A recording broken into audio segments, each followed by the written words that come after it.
Voici Monsieur Tariam Il Boudou, de Ouagadougou, la capitale du Burkina Faso. Enseignant, il a rempli pendant un certain temps les fonctions de directeur national de l'ONG suisse Solidar Suisse.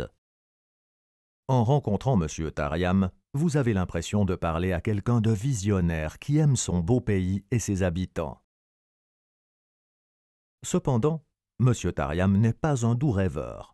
Il sait parfaitement ce qui est réalisable dans un pays qui doit affronter de nombreux problèmes différents au même moment. Le Burkina Faso est un pays pauvre de la région du Sahel. La majorité des gens vivent de l'agriculture et ont moins de 2 dollars US par jour pour vivre. Les taux de scolarisation sont très bas. Moins de la moitié des enfants qui devraient être à l'école sont scolarisés.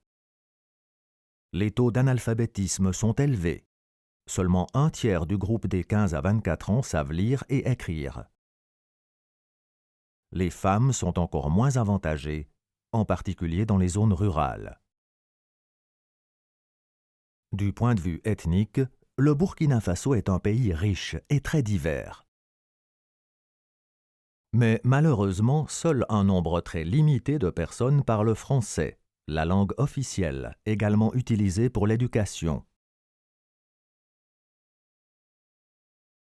La vision que M. Tariam développe est celle d'un Burkina Faso où tous les enfants, garçons et filles de la même façon, vont à l'école. Leurs yeux diront combien ils aiment apprendre et être à l'école. Un repas au déjeuner assurera que les estomacs vides ne gênent pas la concentration des enfants.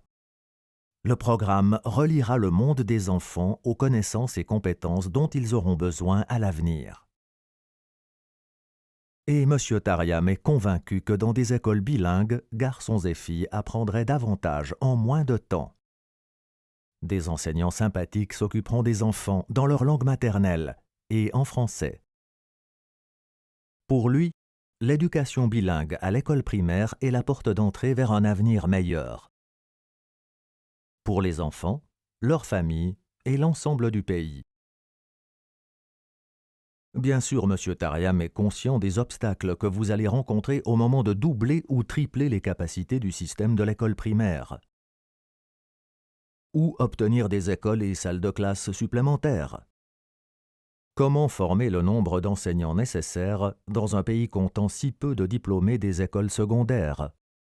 Comment obtenir l'autorisation pour une telle expérimentation, le français étant la langue d'enseignement au Burkina Faso et les autres langues étant interdites? Et la grande question conceptuelle. Quel est l'état d'avancement de l'éducation bilingue et comment l'adapter aux conditions du Burkina Faso? M. Tariam veut s'attaquer à ces obstacles. Il n'est pas le seul. Depuis toutes ces années, M. Tariam travaille en étroite collaboration avec de nombreux responsables du siège en Suisse. Ils ont tous fait le même rêve. Ils ont décidé ensemble de se lancer dans une nouvelle expérience, un projet qui est désormais un succès, une innovation pédagogique bien documentée.